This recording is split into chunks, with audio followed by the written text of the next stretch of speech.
جو چیزیں کسی نجاست کے لگنے سے ناپاک ہو جائیں ان کے پاک کرنے کے مختلف طریقے ہیں۔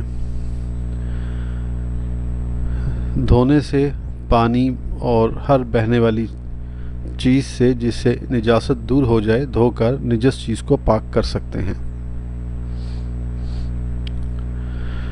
پونچھنے سے مثلاً لوہے کی چیز جیسے چھری، چاقو وغیرہ جس میں نہ زنگ ہو نہ نقش و نگار